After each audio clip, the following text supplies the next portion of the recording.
Welcome, everybody, to another episode of the Wrestling is Cool podcast, the coolest wrestling podcast on the planet, a podcast that just had a sign on Monday Night Raw. Shout out to whoever brought that sign. You're the best. I bet you're pretty cool because you listen to the show. Sancho, we're just off the back of watching both Money in the Bank, NXT Heatwave, and a fantastic episode of Monday Night Raw. It's a great 3 days of professional wrestling. Are recording this literally fresh out the gate watching Monday Night Raw. A great weekend of professional wrestling. I don't know. Saturday didn't start off that hot for me. Not going to lie. Money in the Bank. Not 100% sure, but to the person, a special thank you for that Wrestling is Cool sign. If you have a Wrestling is Cool sign at any event and you tweet at me, and if I see it at said event, I will follow you. One thing I want to say is, it's quite interesting, Santi, as a content creator, and I've been doing this for so many years on the gaming side. Most of the feedback and response I get is just from reading on a computer monitor, a comment, a thumbs up, a like. But to see our work have a positive reaction and it manifest into a wrestling sign on Monday Night Raw, that's some cool stuff, brother. It's honestly really, really cool. Like, whoever you are, I'd love to know who you are. I will follow you as well. Just thank you for the love. We notice that stuff and we geek out about it. Even if it doesn't make it on the show and you bring a sign, take a photo of it, tweet it to us. Yeah. We just want to know when that stuff is happening because we do love and appreciate the extra effort that you guys take to tell the world about the coolest wrestling podcast on the planet. You know what you could also bring a sign about? Patreon.com/SantiZap. Tell the world that they could be getting the Wrestling is Cool podcast 3 days early alongside the Wrestling is Cool match club. We got some banger matches already been recorded. We got Edge versus Mick Foley at Street Fight WrestleMania 22. We got some jabroni spinning a pizza around while wrestling. I think his name is Luigi Primo. Nice, Luigi. Yes. What else did we do? We did CM Punk versus John Cena Raw 1000. Yes. I can't remember the other ones. Either we did Kurt Angle and Undertaker Kurt Angle, as well. Undertaker as well. That's right. So come check out. There's a fifth one. Mystery fifth one. You're just going to have to come over to the Patreon to come check it out. Mostly, I just can't remember what it is off the top of my head. But come check it out. Patreon.com/SantiZap. Honestly, the best value you're going to get in this wrestling industry for $5. I think you're going to like it. Sancho, a lot of things have been happening. A lot of things. So many things. The one thing that's happened that I'm sad about, but I knew it was inevitable. The John Cena retirement, man. This one hits me. This one hits me so hard. You know what? You want to let it out now? No. You want to let out the thumbs? Stop it. Stop thumbing yourself. No. I feel for you because we talked about this earlier, when we said when John Cena hangs it up, will it be the end? And I said, I think when he says it, when he means it, he means it. And that's it. And he meant it. He talked about it in person. Yeah. But as the number one John Cena fan that I know, tell me, how do you feel? I feel like a piece of me has been broken, but I also feel happy and proud to have been part of the journey. Happy and proud that my hero from childhood was never tarnished. You are one who's had their hero tarnished, and I'm sure that sucks, right? I never had that. I got to see the rise of John Cena, a guy that was on the fringes of being fired, seeing him rise above, and that became one of his monikers, become the top guy in the WWE, stay up there, carry the WWE on his back in an era where, my goodness, it was tough to be a wrestling fan. But to see him go out there week in, week out, shaking hands, kissing babies, being, the top baby face, is something that I'm always going to carry with me. I'm a guy that got into wrestling and got into the John Cena run at 11 years old. So I was the perfect age, right? Old enough to understand wrestling, young enough to fall in love with that hokey character that is John Cena. And as I became an adult, it wasn't, for me, it was never cringy to be a Cena fan because I had the nostalgia, right? As 25 years old, when The Rock was making fun of Cena fans, I wasn't like, oh, I'm a gross, disgusting adult Cena fan. To me, it was just like, no, I grew up with Cena. I get to be the adult Cena fan because I earned being the adult Cena fan. So I'm happy that he's sunsetting his career on his own terms as well. He's not Ric Flairing this, where he needs to come back for the paycheck. John Cena doesn't need to do this. He's clearly well off, doing Peacemaker, doing movies. He's a gazillionaire from wrestling itself, gazillionaire from outside of wrestling. But he wants to go out with one last run that I want to talk about because I have just so many ideas for this final run. I'm sad. I'm happy. A lot of internal emotions are combating against one another. You know, and inside out, I have the fear emotion telling me, you know, you're losing a piece of yourself, Sati. What are you doing? How could you be happy about this? Joy. The little Cena Island collapsing. Oh, Cena Island. My bing bong. I'm losing my bing bong. You're losing your bing bong. But more than anything, I'm happy he's doing it on his terms. I'm happy he's doing it as a healthy man as well. How many times have we seen wrestlers grow old and decrepit and try to do it one last time? Not Cena. And I'm glad that I'll never see that. I'll never see my hero, my favorite wrestler, my GOAT coming back at 70 years old to have an Extreme Rules match for a final paycheck. I'm so happy that I don't need to go through that. So there's a lot that I'm working out. And right now, I know that it's just the tip of the iceberg because I know I'm going to cry when he finally actually retires, when it's his last match, when they give him the microphone, when it's Hall of Fame and he says that my time is up. I will bawl my eyes out, bro. That's how I feel. I hope when that happens, Michael Cole says, "We do see you, John. We do see you." Bro, stop. Right? Stop, bro. It'll be good, dude. No, I mean, I am excited as a fan as well because this reminds me of the Kobe Bryant. When Kobe Bryant announced ahead of time this was his last season, there was nothing like that traveling roadshow of Kobe's last run of every where he went sold out, and it was the last stop at the last time he would play in Dallas. You would get a little tribute video, and I remember seeing in one of his last, I had the ticket still of one of his last games at the Staples Center. I believe it was against Indiana, and Indiana and Paul George just torched him. Anyway, just torched the team, but Kobe got his in, you know.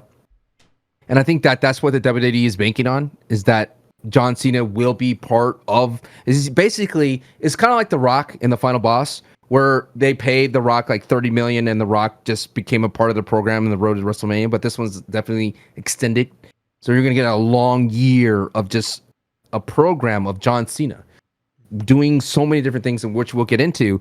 But I find it interesting, and I'm not gonna make this about AEW versus WWE, but Bryan Danielson did the same thing. He said that I'm gonna retire soon. And you just notice the difference, though, in the way it's been presented. Like, I feel with the WWE, this is going to be a big deal. And I feel like with AEW, it hasn't been brought up enough that this is his last year, and feels like in terms of the broadcast. And correct me if I'm wrong, but I haven't seen it on the socials, and I haven't seen it as if it is his farewell tour. But I feel like the WWE will present this as if it's John Cena's. And I love the tweet that I reposted, the Eras Tour of John Cena. Is there anything in specific, you know, in his last run? And I know that you missed like a good chunk of like his tier, like his top tier. You got John Cena. I did. What would you like to see in this final run? I have some ideas, but I'd like to hear yours. Is there anything? What is your must see in this final run? I believe the best scenario for me would be that John Cena wins the championship. I would love it to be a championship match. I would love his last match. There's two last matches. His Mania match should be for the championship belt. He needs to win at Mania. And if he wins that, he breaks Ric Flair's record. And when he wins that, and then in another pay-per-view, he loses it to somebody to put them over. Like, he has to go out on his back. Like, that is the way that a pro wrestler should go out. And I think that John Cena would go out that way with an L. And he just, just bear with me. Don't cry. Don't cry. He's going to put his boots down, put his wristbands and all that stuff. And he's going to put that down in the ring. And I think you need to have that moment, and he cannot go out on a win. He needs to go out on a loss. So I think at Mania, if you had to ask me, he would go against, I don't know who he's going to go against Mania. I just know Randy Orton has to be the guy that puts him down. I agree. However, I want to present another idea. Hit me. The traditional law of the land is you go out on your law. back. I am the law. Yes. The law of the land is you go out on your back. I feel like AEW really turned that upside down by letting Sting go out on top. And I felt like it was done so incredibly well, where Sting won a championship in his last match in AEW, and then the titles were vacated. I do not hate the idea of John Cena winning his 17th in his last match in the WWE, and then it's instantly vacated. I don't hate it. I don't think that they're going to do that, but I don't hate that idea. I do think that he needs to win the 17th. It has to be. I think they need to finally do away with the fake Ric Flair record, because he's won he's won all of those world championships. I mean, the fake record of like the top of the mountain of WWE. All of those were outside of the WWE with the exception of one. Right.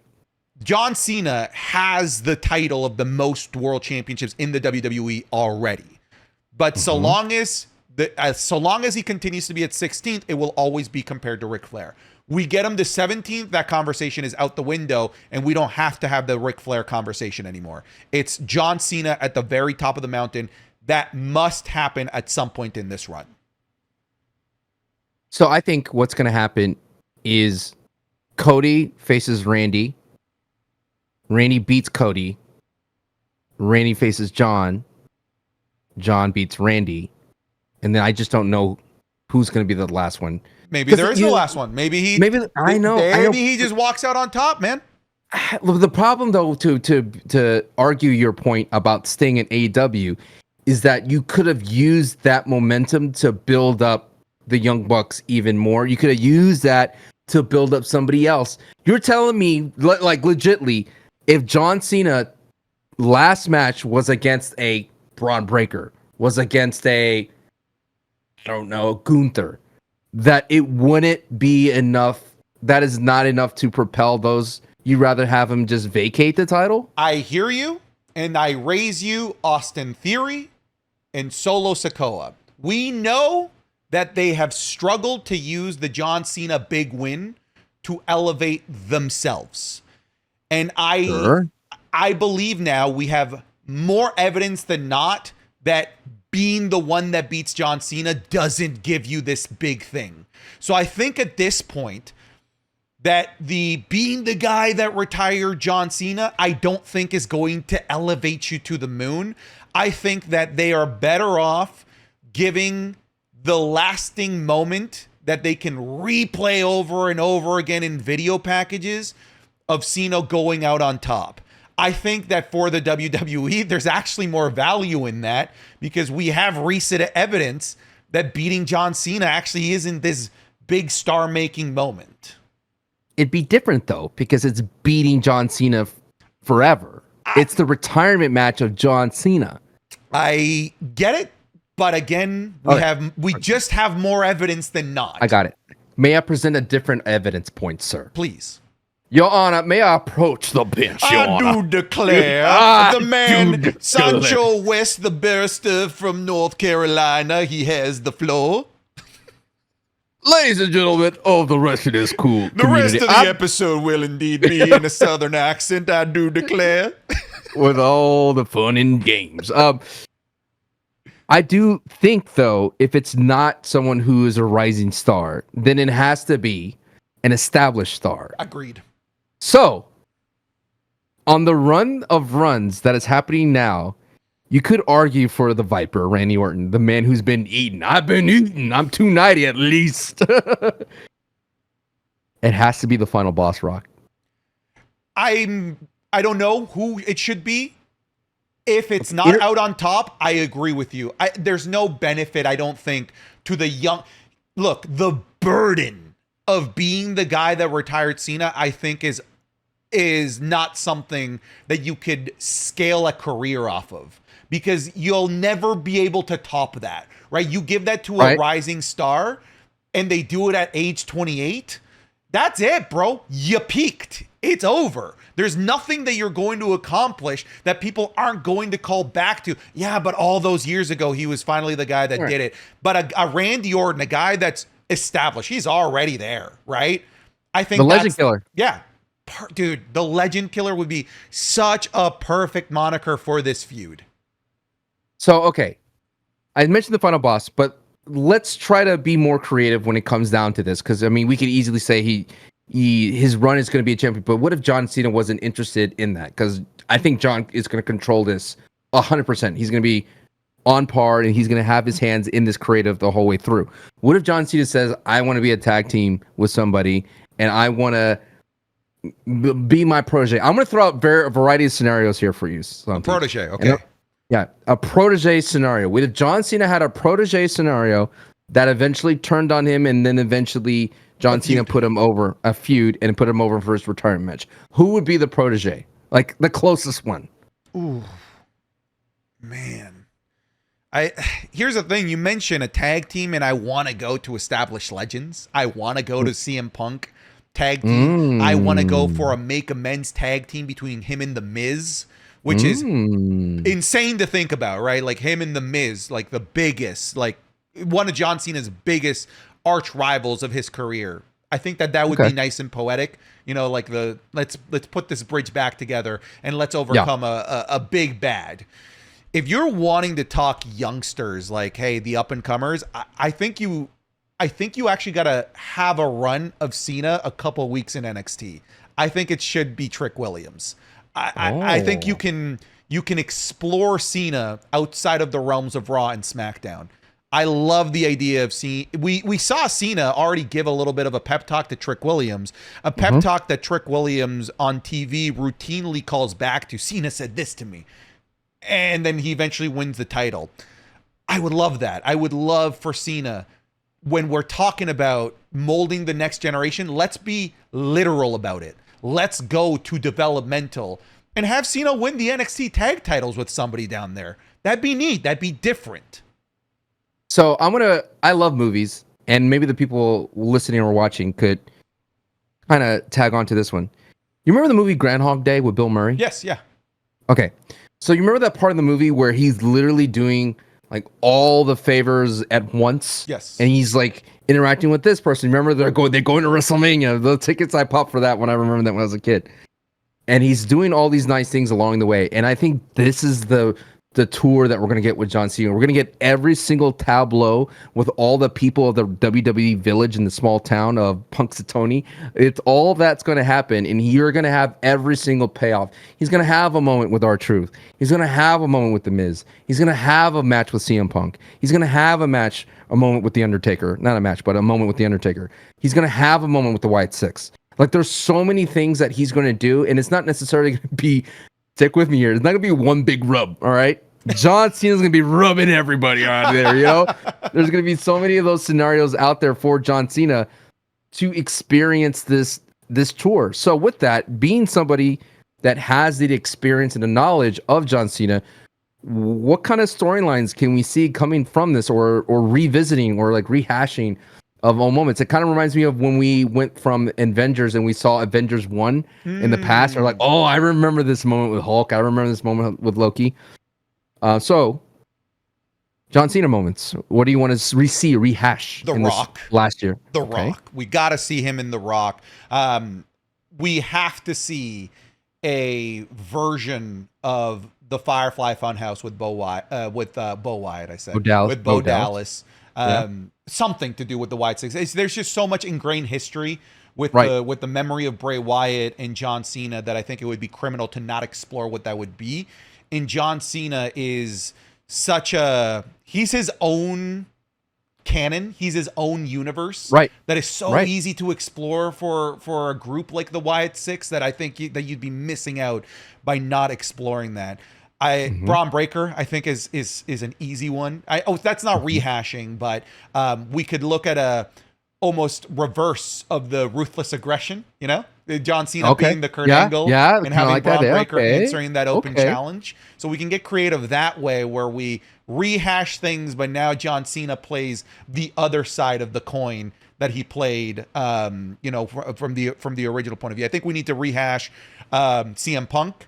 I'm already calling CM Punk versus John Cena Money in the Bank 2025. Just give me that again. Give me that match in some capacity.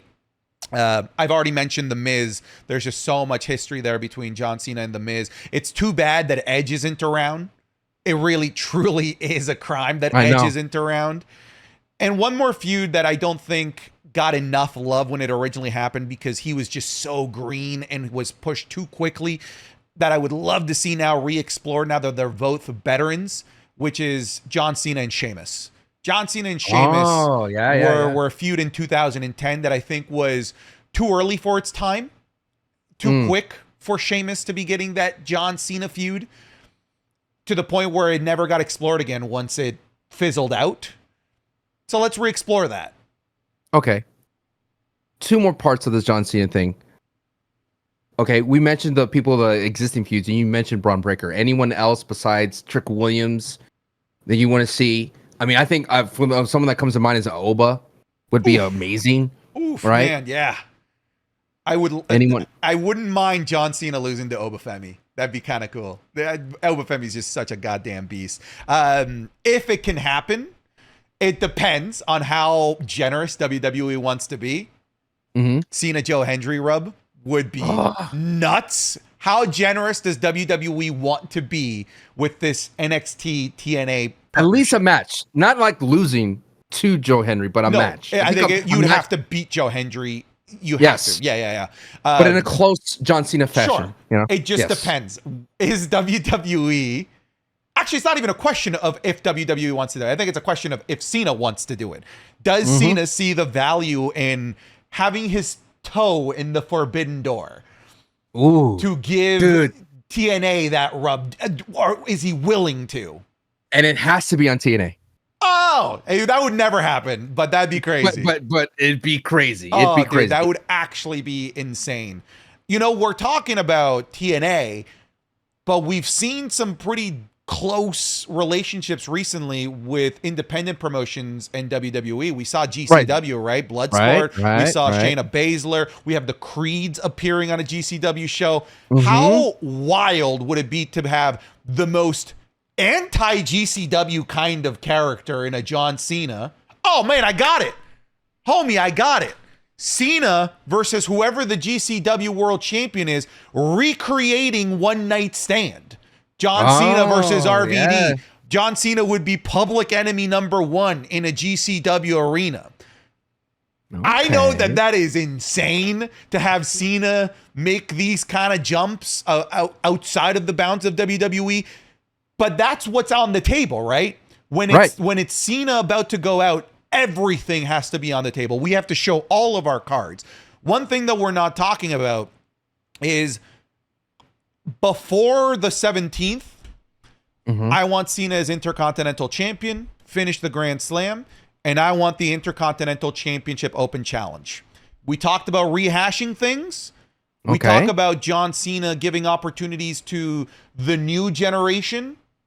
What better way to do it than to reopen up one of the coolest eras of John Cena's career with the US Open Challenge, with the Intercontinental Championship Open Challenge. If you want John Cena to go out on his back with somebody, poor choice of words, have him lose the Intercontinental Championship to somebody, and then he goes for 17th. You make a valid point. I don't want Super Cena. I don't want him to go undefeated in this year. He needs to lose. Like, you know what I mean? I think that would do there worlds of wonder. There needs to be some Super Cena vibes. A little, it can't be the Solo Sikoa stuff that we saw. He needs to No. He needs to feel unbeatable, but be beatable. I hear that.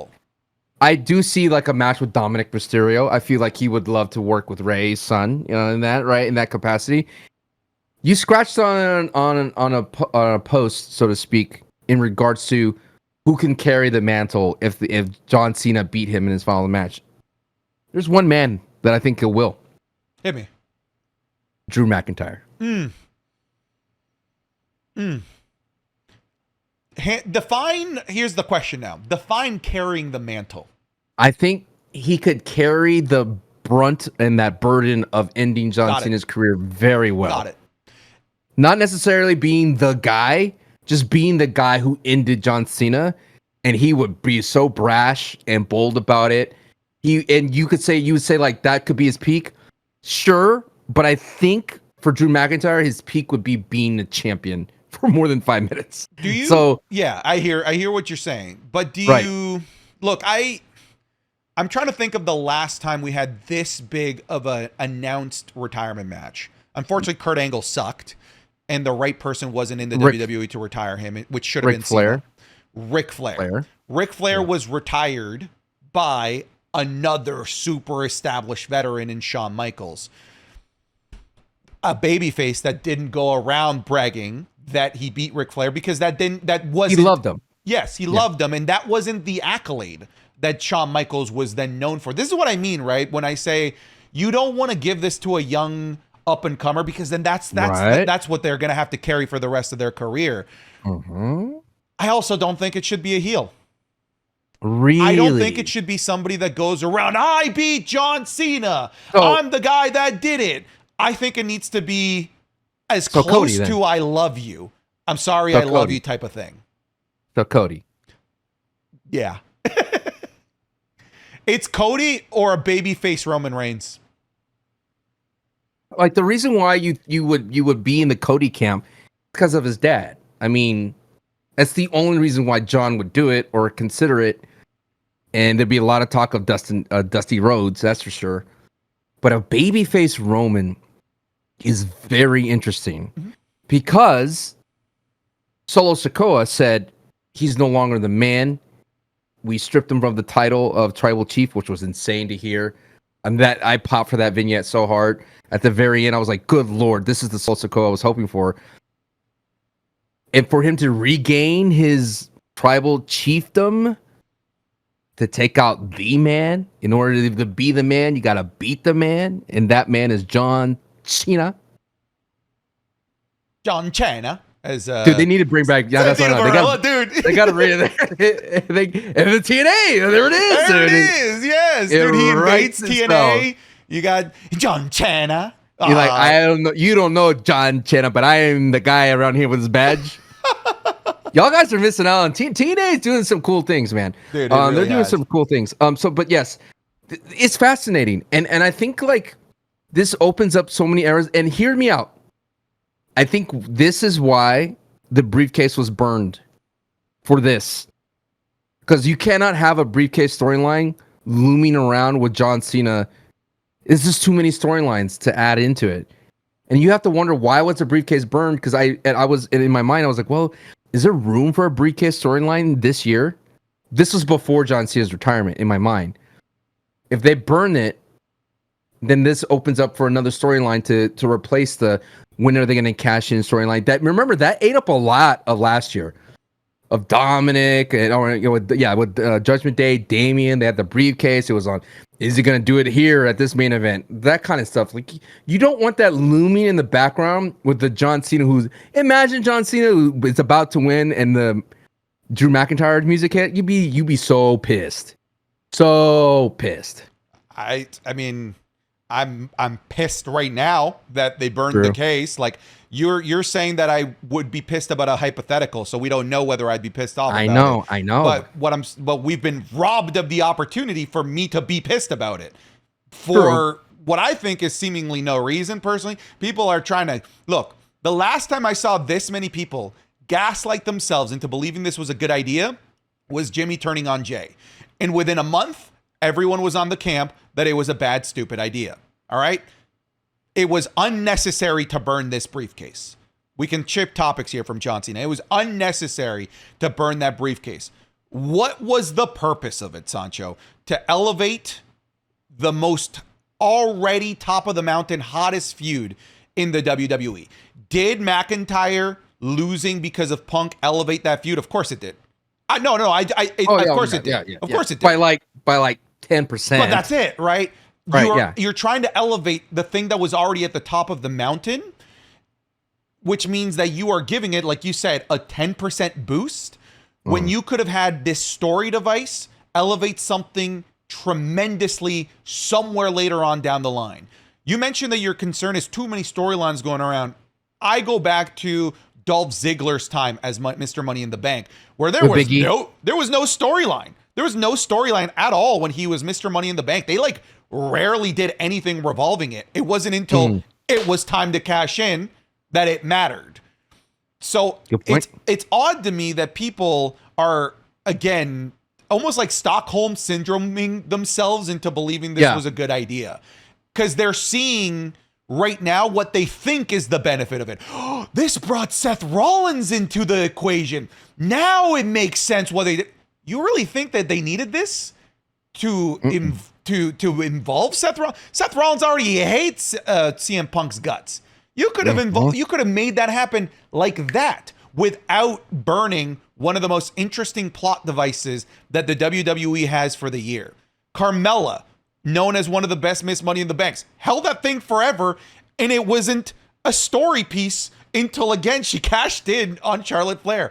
I think that we've come to be conditioned over the last couple of cash-ins to, for some reason, expect a failed cash-in every time there's a world championship match. Think of Austin Theory, how many times he came out. Right. Think of Damian Priest, how many times he came out. So we are now, in the last two men's cash-ins, men's briefcase winners, conditioned that it's always a looming thing, that it's always there. When previously it was always something that was out of sight, out of mind. Until you go like, oh my God. Yeah. Seth music's hitting. It's about to happen. And then the other piece is like, well, Cody Rhodes is going to be the champion, and most likely Gunther is going to be the champion.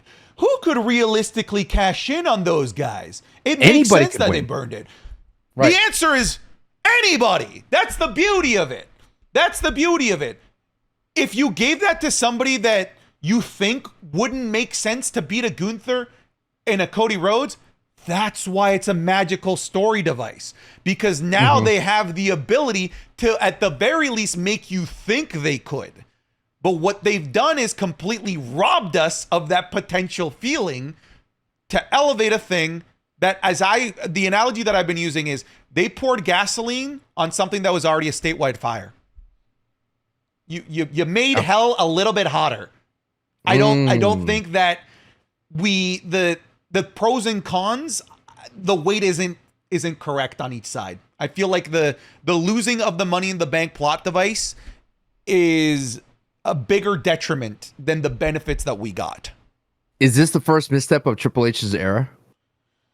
No, Jimmy and Jay. I will continue to go back to that. There is, of course, the conversation that Vince was still looming around at that time. And again, people tried to tell themselves it was a good idea. Well, like this thing that happened all of these years, dude, no, it didn't. It didn't make sense. And now we know that it didn't make sense. You know what's funny though? Somebody sent a really good retcon that finally to me made that make sense. They said that Jimmy said, I don't want you to be the tribal chief because of what it will do to you. And now we're seeing what it does to Solo Sikoa.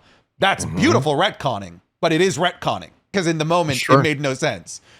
I think that people are gonna try and retcon this into believing them, and they're going to, I keep saying the term gaslighting themselves into believing this was a good idea. It's not. I promise you it wasn't. What if my theory was right? There was no contract in the briefcase and someone stole it. I mean, they had the heist, the montage package and the artistry of the heist and all what. To go back to it all, to backtrack it. All right. Drew wins. It was a cool moment for Drew to win. I mean, with the javelin ladder toss, that was epic. Out of the other men, who would you want to see it have it for that entire year? Chad Gable would have been really interesting. Chad Gable would have been interesting, especially if Gunther is champion, because we know that he had Gunther's number. He's one of those that had the ability to beat Gunther. Jey Uso, I think, was the right choice because yes, I agree. He had Gunther beat. So we know he's got the ability to beat the unbeatable Gunther. And he's the only one of the two that had a direct path to both world championships in terms of logical narrative points. Gunther already being on Monday Night Raw, they have history, and then the Undisputed Championship with his Until We Eat Again, Cody Rhodes, or maybe on Solo Sikoa, members of the Bloodline might be holding that thing. So it was a direct path there for Jey Uso, which is bizarre that they still refuse to pull the trigger on this guy. I am amazed as well. Right? Every single time he has an opportunity to win a singles accolade, rug underneath, pulled. I don't get it. It's bizarre to me because I always say this constantly. I know I jest about LA Knight so much, but you could say the same thing for Jey Uso for everything I say about LA Knight. They're two arguably the top faces of their respective brands, and yet they're no longer in the title picture, or they're always contending and they always lose. They always get screwed out in some sort of way. And I think it's amazing to see the drive that Jey Uso and LA Knight continue to have despite losing a lot, and not even coming close to whenever they say, I'm going to do this. If LA Knight loses at SummerSlam against Logan Paul, I don't know. I mean, how many times can a man say, I'm going to come out here and cut the intense promo about winning, and then he just loses with everybody saying, not yet Knight. Oh, that would have been a good one. A little. That's for you, Logan. Yeah, that's for you, Logan. But the same thing with Jey, right? Jey is this kind of guy that I thought the reason why I predicted Jey to win is because of those story outlets that you mentioned, but more so that it'd be cool to have him with it, the electric blue case and everything, and him rocking with it in the crowd and having everybody touch it as he's going through the crowd, have that fun vibe about him, and then that when his music hits, ooh, and then he's just running down the ramp with a briefcase, it'd be amazing. Mm-hmm. So where do you sit on this, the cash in? Look, I do want to talk about it. I do want to talk about the botched execution of what happened. It was a rough night for a lot of people. Yeah, rough man. Night. But before we get to that, yes, the burning of the briefcase, good or bad? I think it's the reason why it's. There's two sides to it. It's bad because, like you mentioned, the fun of the briefcase, the looming presence of the briefcase, and I think it's good. It's because it frees up for something else, like a John Cena run or a different kind of storyline. And I think as well, maybe Triple H is just not great at booking the briefcase. He hasn't because that Damian stuff was just bad. Yeah, it was comical how bad it was, and like we talked about it. It could be 90% bad, but it's that last 1% of him actually cashing in is the most thing that matters the most. But you're right, I never thought of this notion that if the Money in the Bank was just a thing, like a thing you sold in a action figure toy set, and never was anything else until the moment when they cashed in on something. So good. I think that's actually the problem of Triple H's booking of the Money in the Bank briefcase. He tries to make a story out of it. Just and not everything needs a story. Just let it be. And I think that's where Triple H gets in trouble sometimes. It's like justifying every single thing or every single match that appears on television to be something more. And I feel sometimes it suffers, and sometimes you have to be very patient for it to turn around to start like finally moving. And I think a lot of Triple H booking is testing waters, like Jey Uso versus LA Knight. We're like, oh, okay, that people do like Yeah versus Yeet. We could kind of explore this later on, put a pin in it type situation. But where it does get in trouble, like the Final Testament and New Day, it's just like sitting there. I don't know, Jim. It's just floating in the water. I don't know if it's going to be something. It's not going to be something. Kofi's now quote unquote injured. Now Xavier could be a singles. Like, so it's like in this kind of weird stasis. Yeah, phantom zone type of thing in purgatory. And then does the WWE fandom have enough patience? And one of the interesting things I want to add to that, to bolster your question that you had, is a lot of people just say, let him cook. Let Triple H cook. We're going to see where this goes, and it's going to be aha, I told you so. That's why it was worth him burning. But you could still criticize a move that was made, and I think this was a bad move for the WWE to lose the briefcase for the whole year. And you're going to see this, folks, on the women's side. I think Tiffany is going to have that case for a long time, and you're going to see the benefits of having a heel, especially a heel, have a briefcase for that women's division. It's just going to make things so interesting. And at the same time, I was like, why is everyone talking about her cashing in on Bayley? She could easily cash in on Liv and Rhea. That would be crazy. Dude, I think it would be awesome if Nia Jax wins the WWE Championship and Nia Jax is running around with her best friend, Miss Money in the Bank, Right? Like, how cool would that be? This dominant duo, like, the second you beat my friend Nia Jax, I'm going to cash in on you type of deal. Look, there's just it's neat little things that we're robbed of, right? And if you have a struggle booking the Money in the Bank briefcase, just let it exist and let it be a get out of jail free card. What happens if you have an injured champion?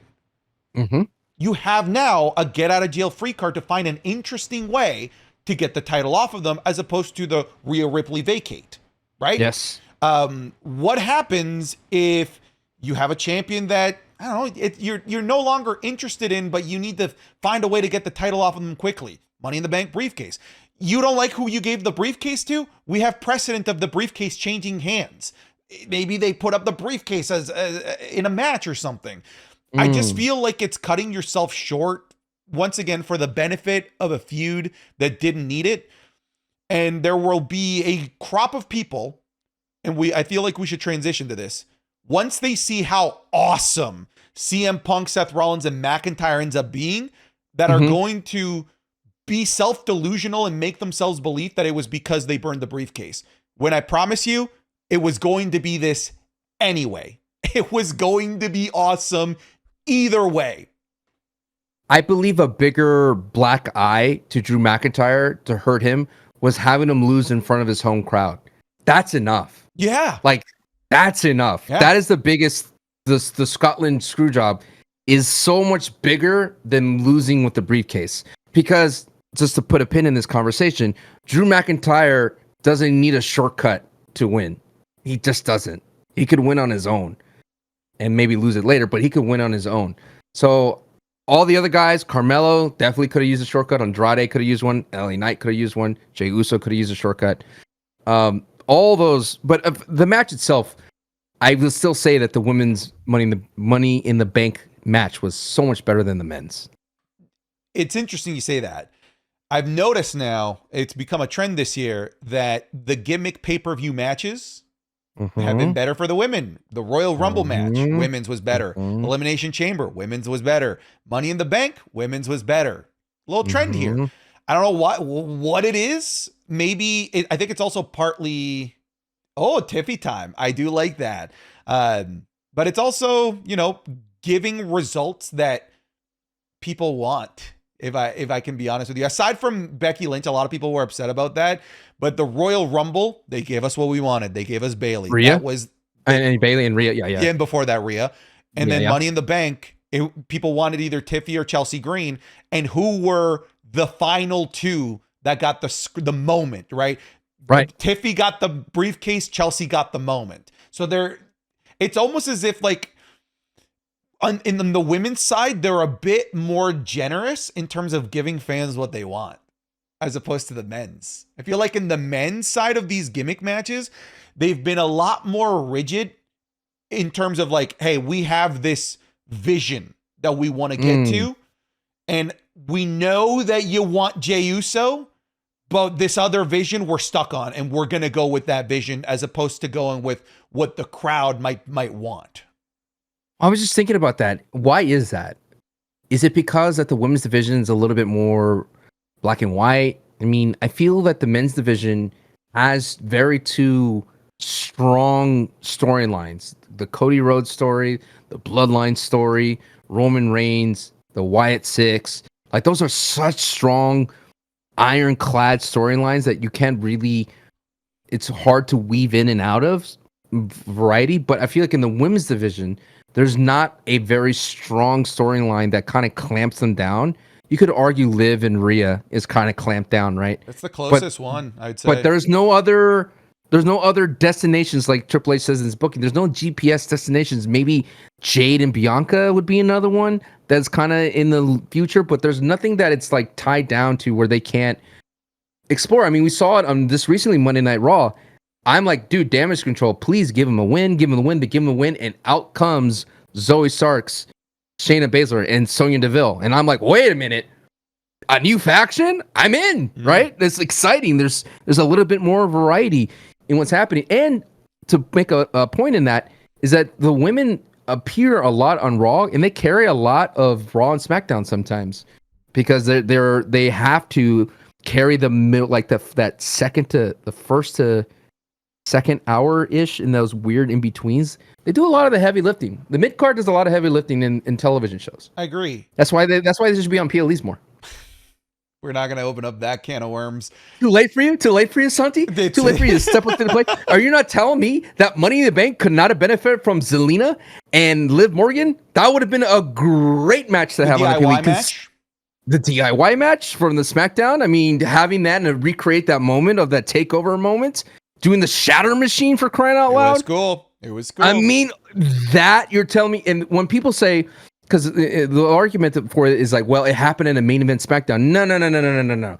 That should be at a PLE because the PLEs are much more memorable. When you say, oh, I remember that Money in the Bank where DIY got the belts off of Austin Theory and Grayson Waller. Oh, I remember that one was Zelina versus Liv, and all of a sudden, Dom comes out. Like, that's the kind of stuff, the memories of the PLE have. Because you know what, Santi? You're not going to remember SmackDown episode 420. You're not going to remember all of that stuff. What you will remember is Money in the Bank 2024. This is one of those PLEs where you have me dead to rights, but yes. I also because you're right.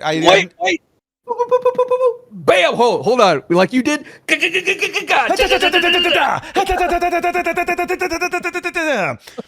You have me on one, but I have like hundreds of PLEs of proof. I'll take it throughout the 2010s that you shouldn't have that many matches. I'll take it. Okay, so they've sacrificed the briefcase for the CM Punk, Seth Rollins, Drew McIntyre feud. Oh yeah, amazing feud. Duh. I want it. I want it so bad. Mm-hmm. We saw on Monday Night Raw today just an awesome segment between CM Punk and Seth Rollins. I'm gonna say my favorite part of that was Seth Rollins' entrance and CM Punk jumping on commentary and commentating his entrance. I thought that was brilliant work. Honestly, it was so good. Tell me about your initial thoughts when you think about this. And I know that seems like a very broad question. I'll tell you where I'm coming from. I got you. Go ahead. I'm coming from a point where, like, what the hell is the match? Is this a triple threat for nothing? Is this we do Punk and McIntyre first, then Punk and Seth? Like, where do the dots connect? Because I don't recall it being normal to do multi-person matches that don't have a stake behind them, that don't have the carrot at the end. It's usually for a title that you would do something like a triple threat match or a number one contendership, or you move forward in a tournament. I don't think I remember a blood feud triple threat where all three guys just hate each other.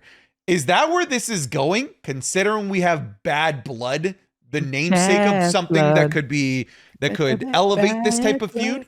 We're gonna get copyright now. I know. That was so spot on. What if they get the rights to that song for Bad Blood? So many wrestling fans would be so upset, like the NFL fans were upset every time they showed her at Monday Night Football. That's right. Yeah, there it is. Dude, as someone, to answer your questions, as someone that never really experienced CM Punk in like a weekly viewing, it's amazing to see a talent where you could just give him the mic and you're just engrossed by what he does. Right? Every time. It's so automatic almost that he could hit the corner three every time. And it's so awesome to see somebody who doesn't talk to you in a cadence that reminds you that I'm a wrestler and I'm here to talk to you about why I should be champion. It's his own, dude. It's him. He's talking to you like you were sitting across a bar almost sometimes. And that's what's so magnetic about CM Punk that I've been enjoying recently. And so when you have someone like CM Punk that could instantly elevate like a booster card, like a magic card, boom, I throw on CM Punk, everybody's elevated. That's on the playing field. And to see that Seth could rise to that occasion every time he's on the mic. And remember, they still had that one time where there was all three of them just ragging on each other at one point. So I do think that because of that moment, I do think the WWE says that they could build enough of a program for them to have a match somewhere at a major PLE, at Survivor Series, or at Bad Blood. And I think they could main event Bad Blood. Like, that wouldn't be enough to sell tickets in Atlanta. I don't think it needs any stakes, honestly, because this is something that they could literally have singles matches to build up to that triple threat. Yeah. Yeah. It's just, it's a unique place to be in, a potential of a multi-person match with, nothing at the end of the rainbow. I hope it's not a street fight though. I think at some point you got, triple threat, there's no disqualifications in triple threats, DQ. right? No DQ. Yeah. Those rules with triple threats always get funky. No DQ, but you can have rope breaks. It's weird, man. Triple threats make no sense. Remember in Match Club, we saw False Count Anywhere. I would love to see a False Count Anywhere with those three. That's right. That would be rad. No, but what's the, and again, I keep harkening back to this, and this might just be the conditioned wrestling fan in me, where I always think of like, okay, so when does the title get involved? So it's not Joe. When does the title get involved? Because it has to be WrestleMania Gunther. With Gunther getting in here, like, because Gunther, I foresee being champion. I foresee being a dominant champion. But, bro, tell me you wouldn't pay top dollar, AJ. You wouldn't pay AJ Francis for payment for that triple threat match for the world title at WrestleMania. It'd be so good, It'd dude. Be incredible. And that'd be the way CM Punk wins. Finally gets his night one main event at WrestleMania. So when do you burn that triple threat? Because I feel like if you already do it, it loses its appeal for a WrestleMania. Well, how about the first one be without a belt, and then the one at Mania be for the belt? Or it could be a multitude of like the next several months. It's just one-on-one matches between all of these guys, ending in culminating into a WrestleMania triple threat. Hear me out. What the WWE does is I think they test a lot of feuds and different kind of angles with different wrestlers. We're seeing this now. Sammy and Braun, Ludwig and Sheamus. Right. Well, yeah, you could throw it in. But remember those times where Ludwig would interfere in a match, and then there was Sheamus would interfere in the match. I would see a lot of that. Mm-hmm. A lot of that kind of losing because of one another happened. But yes, that had stakes, right? That's the true. IC title. So again, we're back to something different, something weird. That I'm really trying to rack my brain around my 20-something years as a wrestling fan. I can't think of a triple threat blood feud for nothing. Well, what you're trying to wrap your head around is not only that, but you're trying to wrap your head around is like, are they going to sacrifice Gunther? That's true. Because that has to happen. Gunther is going to have to fall on his sword here to be able to get that. And who's walking in to that match as champion? I think you have to have either Seth or Drew. It cannot be CM Punk as champion. It cannot be. It cannot be CM Punk beating Gunther, because then it automatically that puts him as the top dog in that triple threat match. I agree. You got to have him being the underdog in that match. So when he wins, that's a big deal. I would think it'd be McIntyre. Yeah. Right. To get he'd be insufferable as a champion. Yeah. You're 100% right. And he is he's a known commodity. We know that he obviously can be a great champion. He has been a great champion before, but he's also the one that we want to see take the pin. We want him to be the one that loses something at the end of the feud. Do you like, speaking of Monday Night Raw, that Damian was like, you know what, bro? Gentlemen's side, whatever. I'll give you a title match. Stupid. After. It's the first thing I said. I'm like, I literally said in that clip, Damian just got conned. You got conned, bro. You got scammed. And it's a face move from Damian. Again, also bizarre, also weird. Right? Like figure it out. Where do you stand on the morality figure? I know that we have more complex character these days. Some people in the comment section, Salty just can't wrap his head around heel versus heel because he doesn't understand the characters are more complex than just, I get it. I understand that. You buffoon. I get it. But it's still, I don't know, man. Like it's still a conflict of the character that I'm seeing on screen. I understand that he's more complex than the traditional, 80s golden age, good guy, bad guy. But then But then he does things that conflict with the good guy things that he does. It's just weird. You're talking about the 80s guys. What does it remind you of? The Family Guy clip? It's like, I'm a Quahog and I heard there's a bunch of losers here in Quahog. Yeah. And then, oh, you suck, Macho Man Randy Savage. I hate you. It's a classic clip. So, but like we're talking like so far ahead. Like, what about SummerSlam? Right. Like, what's the match here? What is this the triple threat already at SummerSlam? The easiest thing to do would be having it should be Punk and McIntyre, and then either Seth Rollins does commentary, or Seth Rollins is a ref, or Seth Rollins is around. That's the only way it can work. What about Seth Rollins, Gunther, Damian Priest triple threat? Because we just removed the gentleman's agreement. Yeah, but why put Seth Rollins into that? I think the only reason why you would do that is because Priest versus Gunther isn't sexy enough. Boom. Literally, you took the words out of my mouth. It's literally that. It's literally that. Because then what else? Like, that's such a big name that is ring ready. Not only ring ready, holy smokes, did he look good against Damian Priest. I thought he looked like 2015 Seth. He was looking unreal. I don't think you can relegate him to commentary, in my opinion. And he's not Punk on commentary. He's not True. He's not Punk on commentary. Let's just say right? How much can you get away with being, Seth Rollins on commentary? He needs to have a match. He needs to have a match. Yeah, I agree. The woes need to happen. The woe chant. I love that part where CM Punk's like, yeah, here comes the chant. Yeah, you guys love it. Do you really like this chant? Here we are. So we kind of touched on it real quick. We should definitely, Damian being the wet blanket, being the dad, catching Dom and Liv together in the growing stretch. I'm not gonna lie, that and I told you that the WWE, I said it, is either going to be cheesy or going to be corny, and it's going to get to the point where they jump the shark. And I'm so happy that this was the last episode that we're going to get a Liv and Dom doing their stuff, because it got to the point where I had secondhand embarrassment from watching this thing. Like, if someone would have walked in the room, granted I post all my reactions online, if someone walked in the room, I'd be like, I'm sorry, this is what we are watching here. And then the whole moment of like, that's hard, like, come on guys, like, come on. Yeah, what are we doing here? Yeah, it reminds me of that scene in the Batman with the penguin, and the guy's like, open your eyes. He's like, oh, come on, what are we doing? But no, and I'm so happy that Rhea's back. So happy. And that pop she got, dude, it was monumental. I'm glad that she's back, and I'm glad that she came back before the kiss, like you said, before it got it was already, this episode was the face plant into the crotch in the ring.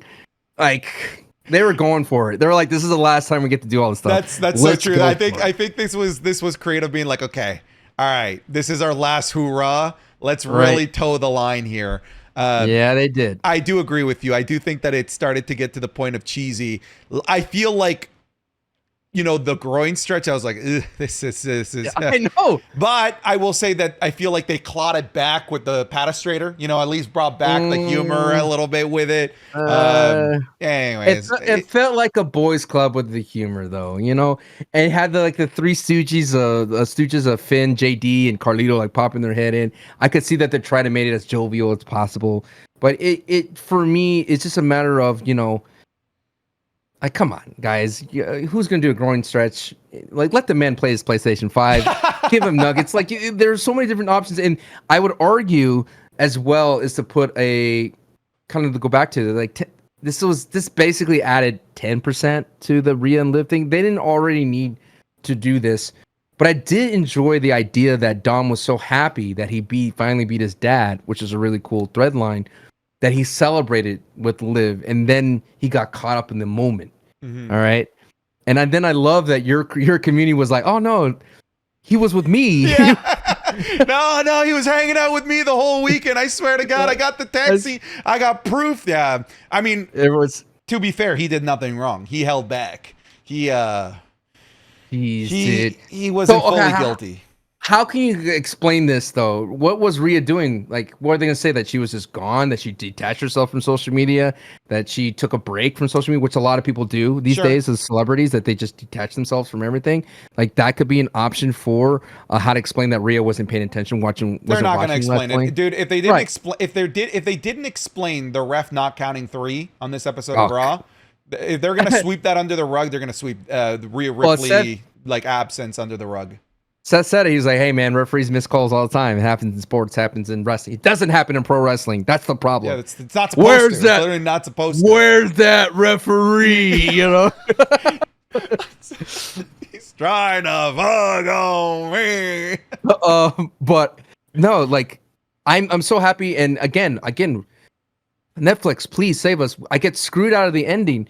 People on the America side, they know if the USA logo hit as soon as they're about to go for a hug, and he reaches out and Rhea walks past him. Mine ends, but yours didn't end there, did it? No, I mean, you didn't miss much, but it was more like Dom like chasing after her, like please, please, which I do think that it added to it.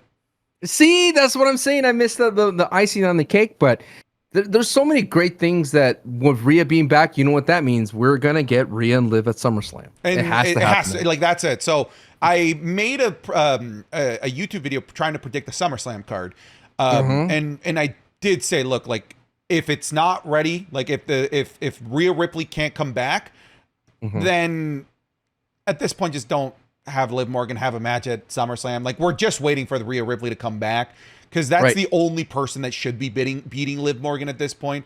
It should only be Rhea Ripley. My question is, how does Dom factor into this? I'm glad you asked, my friend.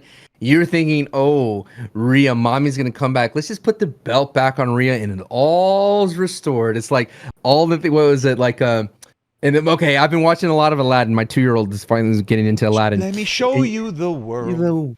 A whole new. So you think that as soon as Jafar, the big bad of Liv Morgan's gone, that all of Agrabah goes back to normal. The rug comes back, Abu comes back from being a toy monkey. The palace gets put back. It all is hunky dory.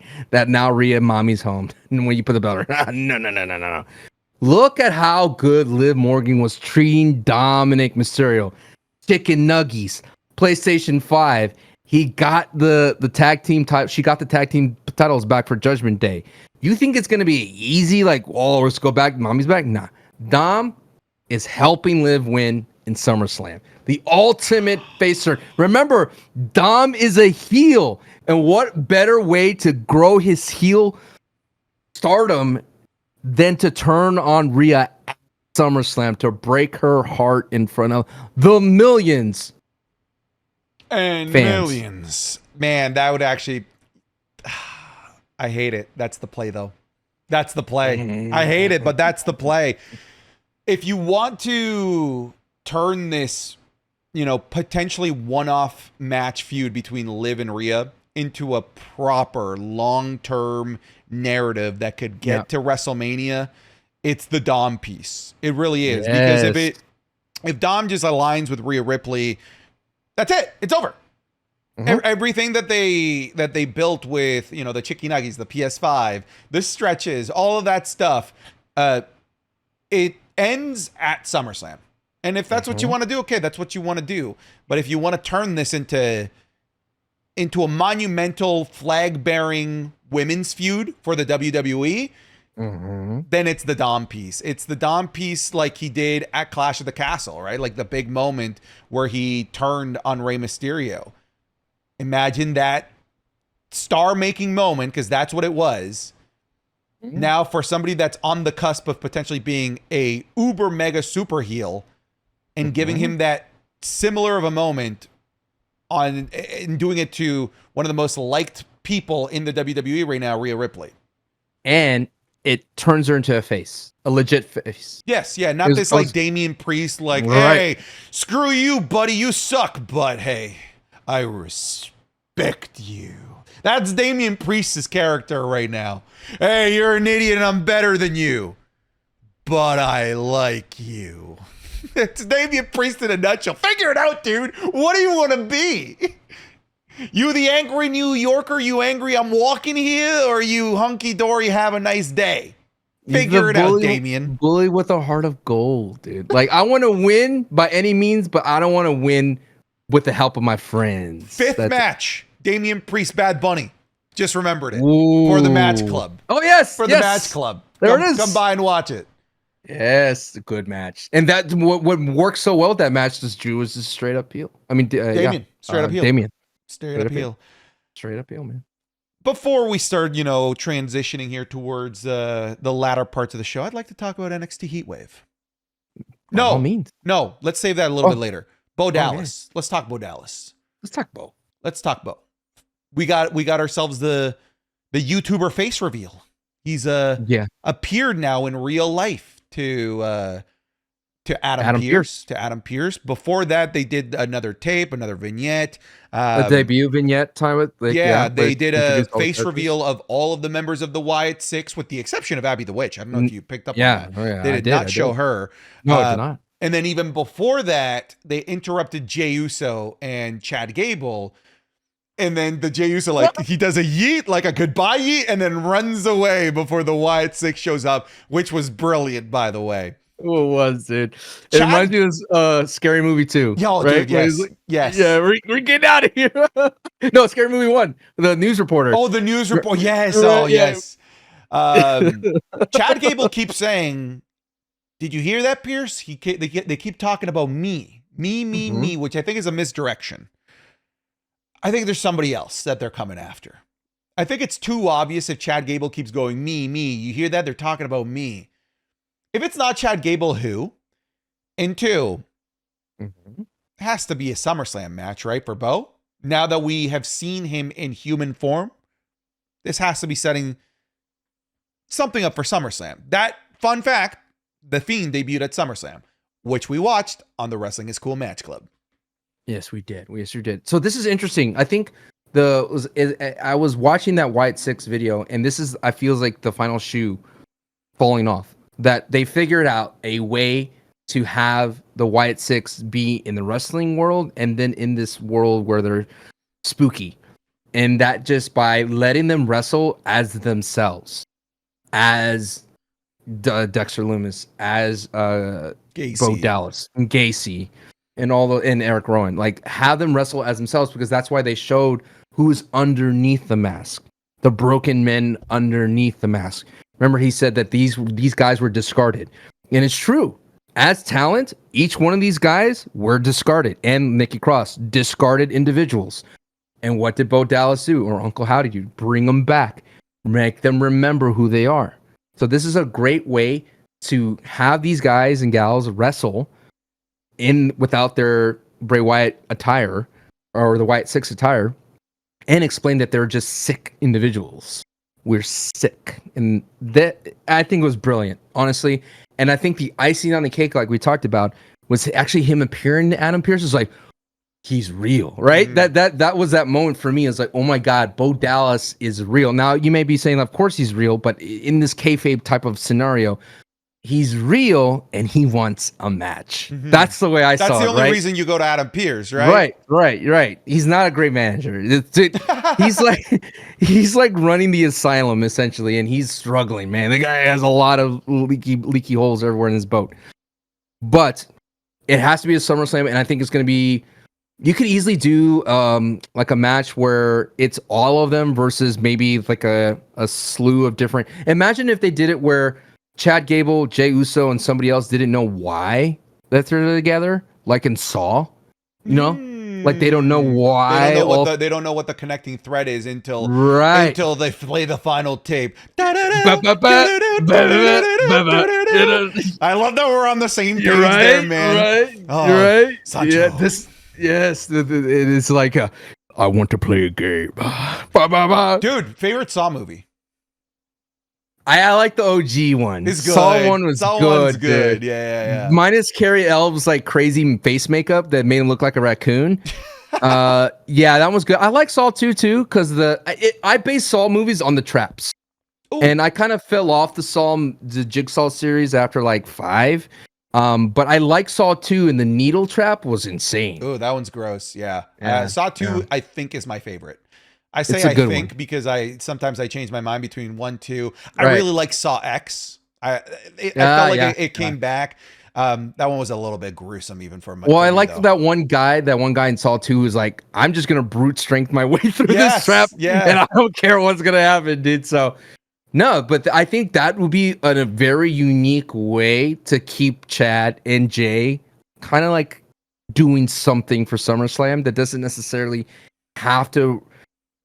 I don't think if they lose against the Wyatt Six, it doesn't hurt them in any kind of way because it feels like a uncanon type of side quest for them. Does that make sense? Sure, and they could lose because they don't figure out what the connecting narrative is or something like that. I'm sold on Saw now. That's what I want now. That's all I want. I want this to turn into Saw. I want to play a game, Jay. Who would be the third then? I mean, because you have Dominic, man. That'd have to be Dominic. That'd be cool. It'd be cool. We don't know. We can't get there right now, but it'd be Dominic with all the family stuff if that's what we're doing. Xavier. Ooh, Xavier, sure. Xavier, because he had a previous relationship with the Wyatts. Sure, that's true. Yeah, that's a little bit. Hey, Daniel Bryan. I'm just kidding. Seth Rollins, honestly, would make sense too. There's so many there's so many options. Or wrestling so much where he abandons his family, like Rue. They already brought up Rue. Already brought her up by name. Yeah. Yeah. That is sacrilegious. Don't you dare. Did you ever bring up another man's kid? But yeah, I think there's opportunities, and I think that to me got me the most excited. Like all the VHS tapes and all that kind of stuff. Yeah, it looks cool, but that just little moment of Bo Dallas sitting in the chair. It got you, huh? Yeah, I want to play a game, Adam. One more thing that I wanted to talk about really quick here is the tag team division. So in the span of a week, we got 2 tag champions. We have Judgment Day, and we have DIY as new tag team champions. What the heck is this division? What's going on here? Like we were raring to go after WrestleMania 40. Like, look, they finally split the tag titles. And I know that we got new tag champions on one side, but on the Judgment Day side, I see nothing in their future. I see them holding this as a further development of Liv Morgan and like what she has done for the Judgment Day, as opposed to, hey, now we're tag champions and we're going to defend in the tag team division. And then DIY, I mean, I feel like, yeah, we are.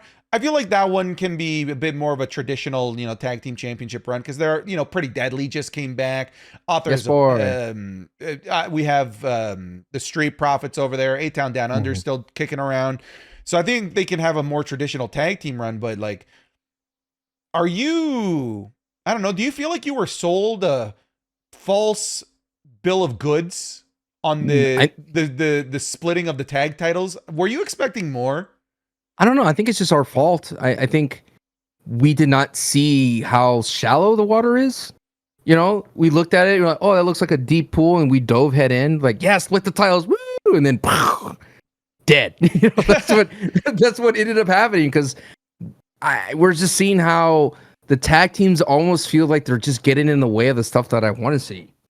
Like, I want to see the Bloodline. I want to see the Wyatt Six. I don't want to see Awesome Truth wrestle a random one-off tag team match that had nothing behind it. We didn't even see A-Town and Grayson wrestle. I think they only wrestled once. Oh, but you thought they were worthy of being on Money in the Bank. I do declare, sir, I believe I have caught you in a lie. What do you say, delegate of Delaware, Sancho? What do you say that I have caught you in this lie? This entire podcast was just meant to corner you. This is turned into a different exit. You remind me of Oscar, dude. You remember when Oscar gets mad that Michael gets one over? Yes. And then invites him for coffee? Yes. You're gonna So what pay? do you got to say? Yeah, you just were about to say about how meaningless DIY versus A-Town Down Under was. And yet 20 minutes ago, it should have been an PLE. You've been caught, good sir. No, I disagree, because it was them black on the PLEs before hurt them here. If they would have had some matches on PLEs prior, we would have had something going here, brother. Seems but like if you had dunked, Oh, wow. Dunked. I'm back to...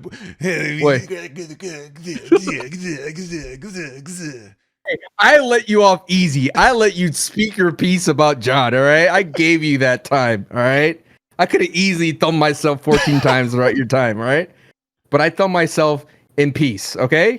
In the privacy of your own domicile.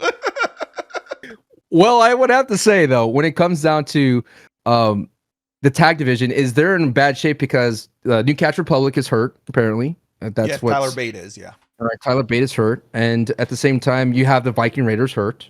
Yep. Both of them now. They split up Imperium. Yep, they split up Imperium. And then New Day is apparently the singles run for Xavier here that's being geared up. I don't think it's in a good spot, man. And I think it's because they're tied down to those brands. And I'm hoping that they can figure it out. I think when you look at the women's division, I am shocked that they kept together Jade and Bianca. Me too. Because that tells me that singles match ain't gonna happen for a long time if they're going after the belts again, and that they want to go after those belts. So in the terms of state of tag team wrestling, I think there's no tag team wrestling that's pure like an FTR, man. Like, I wish those guys would just leave AEW. The Revival was so good. They were must-watch TV anytime they popped up, man. And I feel like DIY is trying to recapture that vibe. And maybe if they can, it's just they don't have good opponents. And I think that's what hurt the Revival during their run, right? I mean, they were just booked poorly. They were shaving each other's backs and losing. Oh, that's what that. Well, I mean, yeah. I mean, they had poorly. They had the Usos to go off of, right? So that was something. So I think okay, if you were to add back the Usos, which would be weird because I think at this point, main event Jay is just so much bigger now than a tag team. I don't ever see them going back. I do. Not anymore. I think that we're gonna. Okay, stay with me here. Oh, I think that there is going to be a reunion of the Usos. I think that they're going to win tag gold going into Bloodline Civil War games. Again. And they're gonna unify them again. No, I don't think they're gonna unify them again. But I think that I think when Roman assembles the Usos and maybe Sami Zayn for this inevitable clash at War Games that we're all expecting, I think that the Usos are going to walk in as tag champions, and Tama Tonga and Jacob Fatu are going to walk in as the SmackDown tag champions. I think Bloodline 2.0 needs gold, and I think that the tag titles could be it. Dude, how funny was Tonga Loa doing the low blow and hitting Tama Tonga in the face? It's so that part. Good. Listen, I know he was probably knocked out on his feet, so I give him kudos for finishing that moment, right? I mean, it was funny. we could go back to that real quick. The finish out Money in the Bank. The women's was amazing. There's not much you can say. I mean, there was a total car wreck, and I think we talked about Chelsea going into the tables was a bump that she did in TNA before. I did not know that. Really cool to see her do that. Braun Breaker versus Sammy. I don't have a problem with Sammy losing or with Sammy winning. Now what they've done with Braun and Monday Night Raw, but I still have a problem how Braun lost. Does that make sense? Like they could have done something different. Yes, that's the thing. He lost to one haluva kick. Yes, and what I said in my review is that the Braun Breaker I was sold on like on all this episodes of Monday Night Raw was his unstoppable monster. Exactly. And what I got at Money in the Bank was a regular human. So I was misdirected. Right.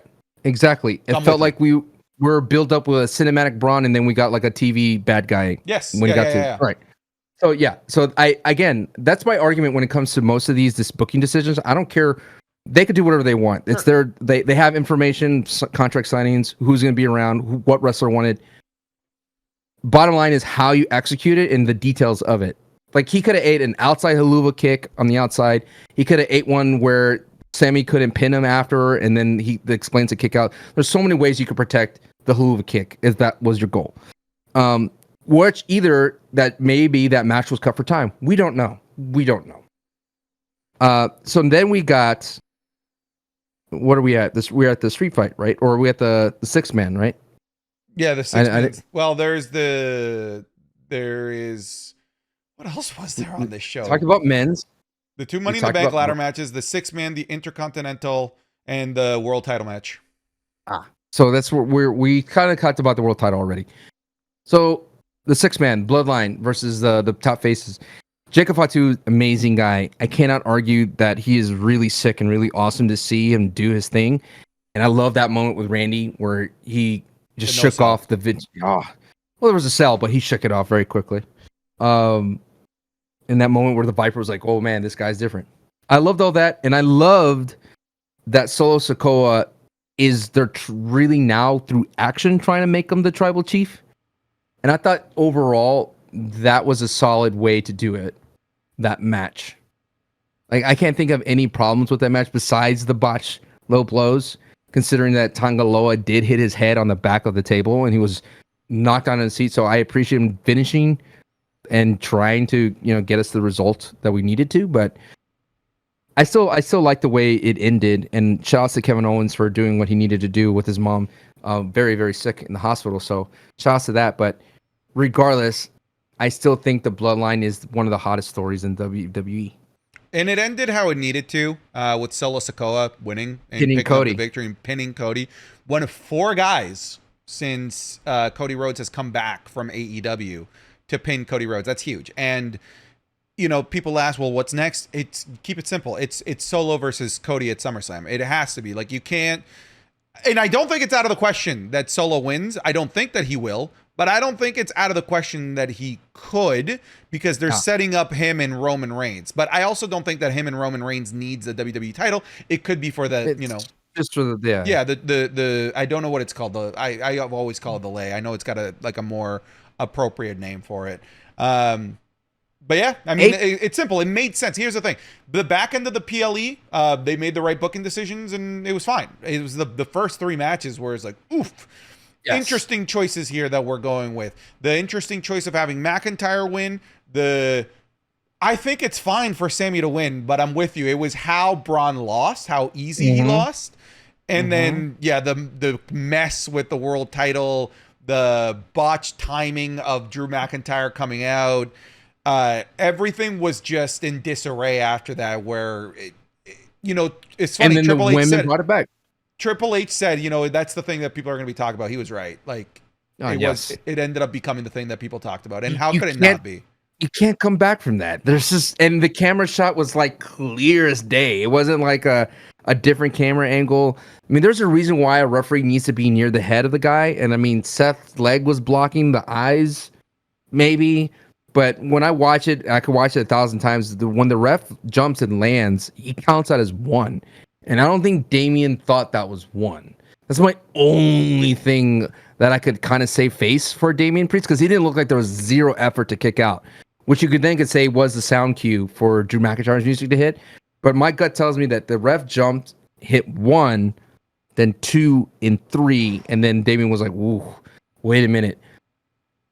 I don't want to really harp on it because I feel it's a perfect example how difficult it is to execute at this high level. And then sometimes it slips up, but what kind of the worst time to do it? I would say, though, when it goes back to Solo Sikoa, Jacob Fatu with the Impaler DDT is sick. And I've tried to watch so many Jacob Fatu matches and what we try to watch him in Match Club, but we did not see him do an Impaler. No, we haven't seen anything like that. Not at all. What a great use of it, because it's so much better than Tama Tonga. Where he lost his RKO, the gun stun, or whatever. He lost that to Randy, of course. So when they gave him the Impaler, I'm like, that's a solid one. It's a good one, and he looked great doing the Impaler. Was this the worst PLE of the year?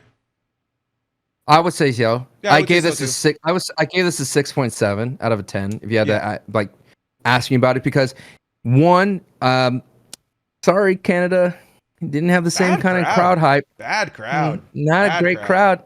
Not a great crowd, Toronto. You're letting me down here. Yeah, ever since Kendrick, man, we haven't been the same. Wow, the whole country. But yeah, I would say it was a 6.7. I think it's because of the execution of the booking wasn't that great, and some of the booking decisions, and we lost the briefcase for the whole year. And I'm gonna tell you again, when you're gonna look at the women's division and how Tiffany's gonna carry that briefcase, and it's gonna add a little bit more flavor to everything that she does. She's gonna look like $1 million running around with that pink briefcase. And that could have been a Carmelo Hayes walking around with a briefcase. It could have been Jey Uso walking around with the briefcase. I dare I say I would have preferred Andrade rocking around with the briefcase, because Andrade, Sure. El Ídolo, would have done. It would have been something good. It would have been something great. But to feed it to the beast that was already in motion, it's like throwing a touchdown when you're up by 70. All right, it's like all right, come on. The game's already over with this match. But yeah, I would say probably the worst in Triple H's era. I would agree. For sure this year, I think it's, I'm looking at Royal Rumble, Elimination Chamber, WrestleMania, Backlash, I think King of the Ring, Clash of the Castle. I think this is the worst one out of those. Chamber was too predictable, but it was still good. Sure. The main event of Chamber of Nia versus Rhea, Yeah. And then Chamber being an open arena, you couldn't get the vibe of it. It's either this or Chamber. I think you could pick either one as the worst show of the year. You know what? Go ahead. I was gonna say I literally felt like I could have missed this one and been okay. You know what wasn't the worst show of the year? Hit me. NXT Heatwave. This weekend felt like I was watching 2019 WWE, where they would have a Survivor Series, PLE, whatever it might be. Mm-hmm. And then NXT would have their takeover PLE, and it would be 1,000 times better. That's what happened here, where Heatwave was an amazing show. Maybe the most well-rounded PLE, main roster included, of the entire year. Obafemi Wesley, match of the year contender. We had Sol Ruka versus Kalani Jordan, an unbelievably athletic and incredible match. Then we had another match of the year contender, Nathan Frazier and Axiom versus Duke University. Then we had the worst match of the night, which was still a good match, in Lola Vice versus Roxanne Perez. And then we had another match of the year candidate in Trick Williams, Javon Evans, Ethan Page, and Sean Spears. They had 3 match of the year candidates out of 5 matches. It was an unbelievably good show from head to toe. Everything that they showed, every single match, every single competitor, was fantastic. The ending of that show was so memorable. Did you see the ending, or have you not yet? Where everyone's going back and forth. Trick hits his finisher on Ethan Page. Ethan falls back on an already down Javon Evans and picks up the victory by accident. Brilliant. Genius. NXT was the talk of the town this weekend with how good that show was. And if I haven't made it clear enough, start watching NXT, especially with what's about to happen with Joe Hendry, who made a cameo appearance, almost like at the very end, like almost like a stinger. Yeah, with like the stinger, Marvel. almost, like Marvel. Yeah. What is it? TNA and NXT will continue following. On the next movie. Joe Hendry will return. That's what I'm going for. Yeah. Joe Hendry will return in. So watch NXT. I wanted to make that a super quick segment because it was an unbelievably good show. So in your mind, to quickly talk about NXT, would you accept that NXT is better because it's more under the radar? Like, there is no major consequences for a misstep or a major consequence for a botch of this level because they're under the radar. Because the reason why I ask, I mean, I love the idea of putting a belt on All Ego, Ethan Page, right? It's fun. But if you could imagine Cody Rhodes losing his belt like that, like Trick did, that would be a different kind of. It's still shocking, sure, but then it'd be like, oh, Cody loses like that type of situation. You say it, but I don't know if they did the same type of execution. I feel like people would have been like, whoa, Cody lost his belt like that. I feel like that would be the reaction. I think the trick right now is that they're trick, nice, is that they can take risks. Mm-hmm. And if something doesn't work, it's not the end of the world. Right. It's not something that's going to damage their major TV deals. It's not something that's gonna, damage sponsors. I don't know what the ramifications of like super uber bad booking could be on the main roster, but on NXT, it ain't no thing but a chicken wing. You can do and try whatever you want, and it's going to be fine because it's developmental. This is the primordial soup. This is where you could get funky with it. This is where you could do these types of finishes and see what the general reaction is And then you look and like, holy smokes, the reaction was overwhelmingly positive for this crazy finish. Maybe this is where the main roster can look at and, hey, maybe we can do these funky types of things. It was received really well in NXT. Maybe we can do something like this for the Intercontinental Championship, for example. Yeah, I was just wondering, because when I was watching it, I was like, yeah, that's kind of cool, but like I try to apply it. Like, it just shows me that, because oftentimes, like I said, WWE experiments with a lot with NXT, and I think with Shawn Michaels booking, he's definitely laying a groundwork for an opportunity for that fun, for that. Let's give these two athletic women a match like that. I mean, you could put it like there's no one on the main roster like Sol Ruka. What's her name? Yeah, Sol Ruka. There's no one like her, but like Tiffany. Like Tiffy could be like that kind of a situation, 100%. right? That athletic, right? So I'm interested to see. I would love to watch NXT. It's just, it was hard for me to justify, brother, because I made a play. Saturday was my 12-year anniversary. All right, 12 years married. Saturday was that, and I had to watch Money in the Bank. And so instead of going on Saturday, we went on Sunday. We went to a nice steakhouse and things of that sort. Went a whole 9 yards for that, but. When it comes down to it, I love to watch NXT, and I'm so happy that you do, because the people of the wrestling is cool. You know what?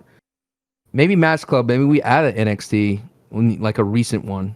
The only way you'll find out is if you subscribe to the Patreon, patreon.com/SantiZap. Let's bring it home. New Heat order. Let's do it with a new Heat order. Folks, if you're just tuning in, the new Heat order is a list that we put together here at the Wrestling is Cool, with who's the hottest, who has the buzz. And going into today with these very expensive graphics, we had number 1, Paul Heyman. Number 2, Bloodline 2.0, which is now the Bloodline, by the way. Straight up Bloodline. Number 3, Drew Mack. Number 4, Liv Morgan. Number 5, RK Cody. Number 6, Braun Breaker. Number 7, Zelina Vega. Number 8, Jey Uso. Number 9, Wyatt 6'6". Number 10, Chad Gable. And in NXT, Shawn Spears. TNA, Mustafa Ali, and AEW, Swerve Strickland. So those are the tops of their respective promotions, and these are the top 10 of the WWE. Santi, I would like to start the bidding. John Cena, number 1. Okay, you'll never get any pushback from me on that. It's the talk of the town, as you said, in every major sports site published that John Cena is retiring. And I think what's exciting, if you're a wrestler in the WWE right now, you're like, how can I get a piece of that? 100%, right? And I love John Cena's line of, if you want some, you better hurry up and come get some. And CM Punk's already saying, like, I want one. Yeah. Number 2, I'm looking at this list. Rhea Ripley, I definitely would think would be number 2. Yeah. I like that. I mean, I think I'm just a little jaded for how it ended for me on USA Network, because like I didn't get that. Yeah, you didn't get the full thing, but it's Rhea. It's Rhea. I didn't get the full thing. Number 3, part of me wants to put the Wyatt 6 here, but I think that's too high for them. I want to go Punk. That segment, that almost honestly, we almost got to be back to back. Punk, Rollins, Drew. True. I don't like the cash in, but again, it's not about whether we like the booking decision or not. It's about the buzz. No, it's about the buzz. All right. That's our top 5. We have Cena. So you agree with this? I agree. Okay. Cena, Ripley, Punk, Rollins, and Drew Mack. Now, this is where it gets spicy here. Randy, Kevin Owens, and Cody. I don't think they're in the top 10. I don't think so either. I think they serve their purpose of putting the bloodline over. So is this where the bloodline goes? I would say so. I think we need to put the entire bloodline here. Put the bloodline there. I'm sorry. I will forever do that and think of that. Because it was a hammer fist. It looked painful. It did both times. All right, number 7. Wyatt 6? I would say, yeah, Wyatt 6 with that, with their face reveals, Bo appearing in real life. And we didn't talk about it, but I think Drew McIntyre's on that post Money in the Bank show elevated him even more. Oh yes, absolutely. Yes, absolutely. As someone that's definitely unhinged. So far from the previous list, we have Liv Morgan. We don't have Judgment Day. We have Liv Morgan, Braun Breaker, Zelina Vega, Jey Uso, and Chad Gable. I would put Liv Morgan and Dom. Okay. Liv and Dom at 8? Yeah. I'd put them together. Okay. You know what? I am going to put a on the bubble for Zoe, Shayna, Sure. and Sonya Deville. What would you name that faction? I have no idea. Okay. How about the Black Widows? Ooh, sure. We'll take that. Yeah, we'll take that. If they Zoe do would that, need to dye her hair, though. yes. She'd need to dye her hair like black, jet black. Yeah. It would work, dude. It would work. Number 9? DIY 10? Okay, You so we're skipping DIY at number 10? I'm putting Liv and Dom together. Look, number 10? I think 9 and 10 should be Tiffy and DIY. Tiffy's at 9. Yes. Yes, we cannot argue for Miss Money in the Bank. And I think the reason why she's not higher is because we haven't seen her on SmackDown Correct. yet. Yeah. So we the pretty much only have the victory. Right. This is basically from SmackDown, Money in the Bank, Raw. All right. So that's their 10. I will show you it right now because I know people are...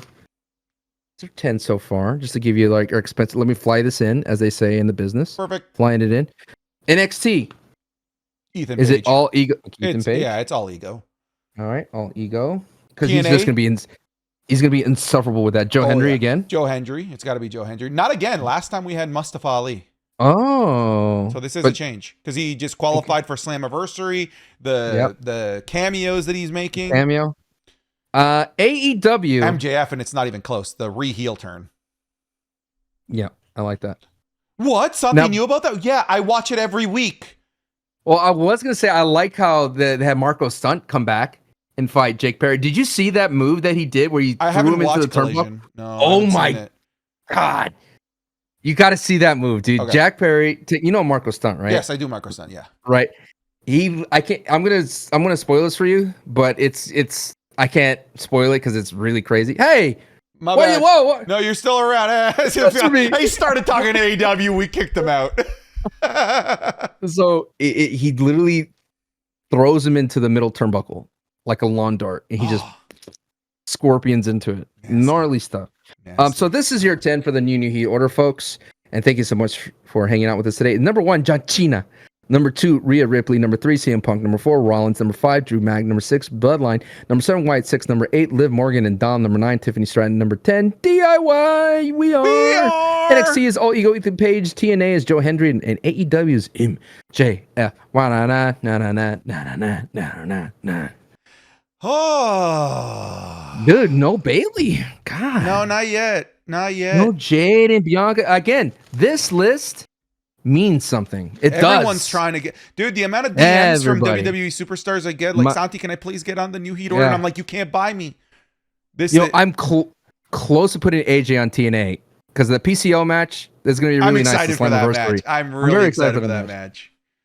Is that on pre-show or that's on the Slammiversary? I think that's on the Slammiversary, like main card. I hope so. Yeah. Let's go, dude.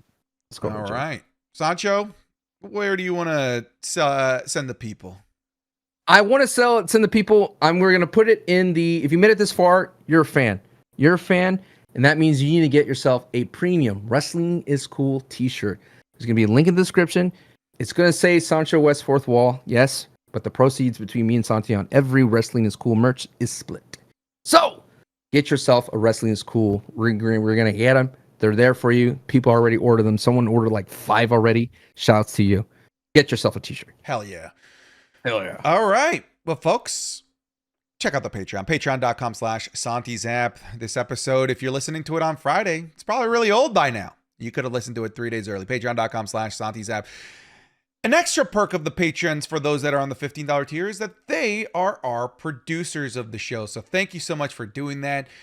So big extra bonus kiss on the cheek goes to 2022 Benjamin, AC Big Mac, Adam McLeod, Adrian Jones, Adrian Liu, Akira Kemp, Alex Regal, Alan Crockett, Amory, Anita Max Wynn, Austin Weaver, Author LM Wittenhagen, B Nation Betancourt, Bard Rushton, Ben Calloway, B Hostile, Big Poppy Sasquatch, Blake, Brad, Brady Keaton, Brandon Cannell, Brandon Shire, Bryce Burt, Buxo, Caleb Owens, Caleb Wood, Cameron Noel, Carter, CB, Chew Poppy, Chickpea Beans, Christian Billick, Christian Ortega, Civ Delta, Cody Cook, Colin Roach, Connor Williamson, Crunchy Tomato, ew, gross, that'd be nasty. Don't disrespect Ohio, Mr. Santi Zap. Ohio sucks, bro. Even LeBron didn't want to be in that dump. Drew Ashford, Dumbski. Isatch, Drinklefart, the Oraless Oiler, Frisch Real, Forever Wrestling, Gamerscape,